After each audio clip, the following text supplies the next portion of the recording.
Assalamualaikum warahmatullahi wabarakatuh. Perkenalkan, nama saya Dika Haryanto, NIM 19234005, mata kuliah bisnis informasi. Nah, adapun dosen pengampu dalam mata kuliah ini adalah Ibu Yolanda Fitri Zulfia SCMSI. Nah, pada video kali ini saya akan membahas tentang bisnis plan. Nah, sebelum itu kita harus mengetahui dulu nih, apa sih bisnis plan itu? Bisnis plan merupakan pernyataan formal atau tujuan berdirinya sebuah bisnis serta pendirinya yakin bahwa tujuan bisnis tersebut akan berhasil, serta strategi atau rencana apa saja yang dijalankan agar tujuan bisnis tersebut agar tercapai. Nah, dalam melakukan sebuah bisnis, kita ada beberapa poin yang harus diperhatikan. Yang pertama itu adalah kenali dulu bisnis yang akan kamu jalankan. Nah, dalam hal ini kita harus mengetahui dulu nih seperti apa bisnis yang kita jalankan. Akan tetapi bagaimana detail bisnis tersebut, seperti mengenali kekuatan dan kelemahan maupun perusahaan kamu. Kemudian kamu juga perlu membaca peluang yang ada serta kompetitornya. Yang kedua adalah menentukan target pasar.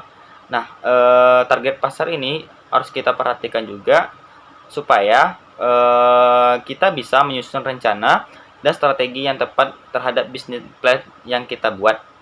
Yang ketiga adalah siapkan rencana bisnis. Nah, adapun pembagian dalam rencana bisnis ini, yang pertama itu ringkasan eksekutif. Nah, ringkasan eksekutif ini menjelaskan tentang seperti apa tentang bisnis yang bakal kita jalankan, serta mendeskripsikan bisnisnya seperti apa, inovasi, serta kapan bisnis tersebut akan dijalankan. Yang kedua adalah latar belakang perusahaan. Nah, dalam latar belakang perusahaan ini seperti sejarah berdirinya perusahaan, pihak yang terlibat dan bertanggung jawab. Yang ketiga adalah kondisi keuangan, rencana pengembangan, serta produk dan jasa yang ditawarkan. Yang selanjutnya adalah analisis pasar dan pemasaran. Nah, pada bagian ini kita bisa menjelaskan mengenai target konsumen, produk yang bakal dijual.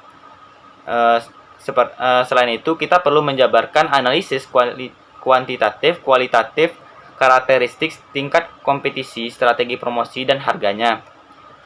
Selanjutnya adalah analisis produk. Nah, dalam analisis produk ini meliputi tentang definisi produk atau penjelasan mengenai produk tersebut. Yang kedua, perbandingan yang merupakan keunggulan atau kekurangan dibandingkan dengan kompetitornya. Yang ketiga adalah pertimbangan lain seperti penjelasan tentang bahan baku dan tahap produksi. Yang kelima adalah analisis manajemen atau sumber daya manusianya. Nah, dalam hal ini menjelaskan beberapa hal. Yang pertama itu adalah analisis manajemen atau sumber daya manusianya. Yang kedua, struktur manajemen dalam bisnis yang akan dibuat. Yang ketiga adalah detail mengenai jumlah pegawai dan masing-masing keahliannya. Yang keempat, sistem penggajian karyawan atau tunjangannya. Yang kelima adalah keunggulan dan kelemahan manajemen tersebut.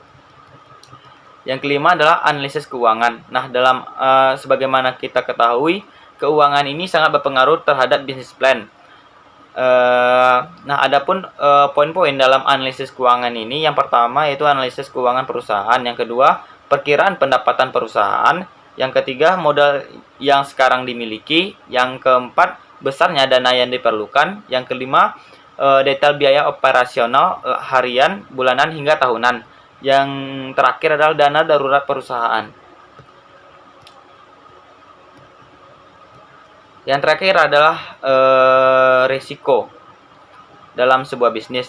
Nah, dalam memulai sebuah bisnis, tentu kita harus siap terhadap risiko yang kita ambil, dan apabila bisnis itu gagal atau bagaimananya gitu. Nah, dengan begitu kita akan kebal dalam menjalani sebuah bisnis. Nah, mungkin itu yang dapat saya sampaikan dalam video kali ini. Salah dan janggal saya mohon maaf. Saya akhiri dengan wabillahi taufik wal hidayah. Wassalamualaikum warahmatullahi wabarakatuh.